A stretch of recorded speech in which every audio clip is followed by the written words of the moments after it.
Hello दोस्तों, क्या आपको कोटक के स्मॉल कैप म्यूचुअल फंड का 26.5% का रिटर्न्स चाहिए या एसबीआई के स्मॉल कैप म्यूचुअल फंड का भरोसा चाहिए। आज के इस वीडियो में हम यही डिस्कस करने वाले हैं कि एसबीआई के स्मॉल कैप म्यूचुअल फंड या कोटक के स्मॉल कैप म्यूचुअल फंड में से कौन सा म्यूचुअल फंड आपके लिए बेहतर रहेगा। तो इसे चेक करने के लिए हम इन दोनों म्यूचुअल फंड को 3 कैटेगरी में परखेंगे। सबसे पहली कैटेगरी है इसका रिटर्न्स, दूसरी कैटेगरी है इसकी रिस्क एपेटाइटी यानी कि ये कितना रिस्क लेके इन्वेस्टरों को रिटर्न्स लाकर दे रहा है, और तीसरी कैटेगरी है इसकी बेसिक डिटेल्स और एक्सपेंस रेशियो। तो आइए शुरू करते हैं कि इन दोनों म्यूचुअल फंड में से कौन सा म्यूचुअल फंड आपके लिए बेहतर रहेगा। तो सबसे पहले हम इन दोनों म्यूचुअल फंड के पास रिटर्न्स के बारे में जान लेते हैं। तो एसबीआई के स्मॉल कैप म्यूचुअल फंड ने एक साल में 18.27% का, जबकि कोटक के स्मॉल कैप म्यूचुअल फंड ने एक साल में 21.35% का, एसबीआई के स्मॉल कैप म्यूचुअल फंड ने 3 साल में 33.96% का, जबकि कोटक के स्मॉल कैप म्यूचुअल फंड ने 3 साल में 37.36% का, और एसबीआई के स्मॉल कैप म्यूचुअल फंड ने 5 साल में 24.22% का, जबकि कोटक के स्मॉल कैप म्यूचुअल फंड ने 5 साल में 26.55% का रिटर्न्स दिया हुआ है। तो रिटर्न्स के मामले में देखें तो कोटक का small cap mutual fund SBI के स्मॉल कैप म्यूचुअल फंड से अच्छा परफॉर्म कर रहा है।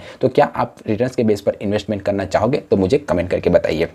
दूसरा कैटेगरी है रिस्क मैनेजमेंट की कैटेगरी। तो एसबीआई के स्मॉल कैप म्यूचुअल फंड का स्टैंडर्ड डिविएशन 14 है, जबकि कोटक का स्मॉल कैप म्यूचुअल फंड का स्टैंडर्ड डिविएशन 15.55 है। यानी कि जिसे नहीं पता कि स्टैंडर्ड डिविएशन किसे कहते हैं, तो स्टैंडर्ड डिविएशन एक रेंजिंग फैक्टर है। जितना कम स्टैंडर्ड डिविएशन होगा उतना ही अच्छा, कम वोलेटाइल और वेल परफॉर्मिंग म्यूचुअल फंड माना जाएगा। तो आप जब कभी भी किसी भी म्यूचुअल फंड में निवेश करें तब कम स्टैंडर्ड डिविएशन वाले म्यूचुअल फंड में निवेश करने के बारे में सोचेगा। तो इस कैटेगरी में देखें तो एसबीआई का small cap mutual fund risk management के मामले में कोटक के स्मॉल कैप म्यूचुअल फंड से अच्छा परफॉर्म कर रहा है। अब हम इस म्यूचुअल फंड की कुछ बेसिक डिटेल्स के बारे में जान लेते हैं। तो इसका एक्सपेंस रेशियो 0.69 है, जबकि कोटक का स्मॉल कैप का एक्सपेंस रेशियो 0.43 है। अब जिसे नहीं पता कि एक्सपेंस रेशियो किसे कहते हैं, तो एक्सपेंस रेशियो यानी कि जो एएमसीज होती है वो हमारे फंड को मैनेज करने के लिए हमसे कुछ फीस चार्ज करती है, और उसी फीस को वो एक्सपेंस रेशियो के तौर पर हमें बताती है। तो जितना ज़्यादा एक्सपेंस रेशियो होगा उतना ही कम आपको प्रॉफिट होगा। तो इस केस में कोटक के स्मॉल कैप म्यूचुअल फंड का एक्सपेंस रेशियो कंपैरेटिवली एसबीआई के स्मॉल कैप म्यूचुअल फंड की तुलना में थोड़ा कम है।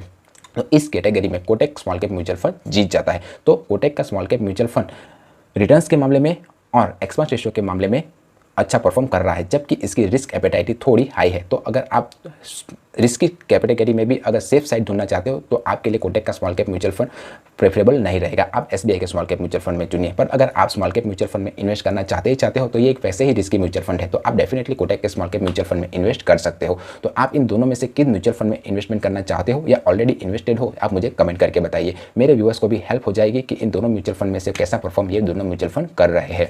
आपके कॉमेंट मेरे लिए काफ़ी मायने रखती है। अब इन दोनों म्यूचुअल फंड्स की होल्डिंग्स के बारे में जाने तो एसबीआई ने Nifty 50, Blue Star, SBFC Finance, Kalpataru Project और कार्बोडियम यूनिवर्सल में निवेश किया हुआ है, जबकि कोटक सिक्योरिटीज ने CINT Limited, Carborundum Universe, Salt Century, Plyboard, Ratnamani Metal और ब्लू स्टार जैसी कंपनियों में निवेश किया हुआ है। तो मेरा वीडियो इन्फॉर्मेटिव लगा हो तब आप मुझे कमेंट कीजिए और चैनल को सब्सक्राइब कीजिए। वीडियो पसंद आया है तो वीडियो को लाइक कीजिए और चैनल को सब्सक्राइब कीजिए। और आप मुझसे 1-to-1 मेंटरशिप पाना चाहते हो या अपना पोर्टफोलियो बैलेंस करना चाहते हो, या आपने ऑलरेडी म्यूचुअल फंड में काफ़ी ज़्यादा लॉस किया हुआ है और मुझसे मेंटरशिप करना चाहते हो तो मुझे कमेंट करके पूछ सकते हो, या मुझसे कॉल टू पर 1-to-1 कॉल करके बात कर सकते हो। मिलते हैं अगले वीडियो में, तब तक के लिए बाय बाय।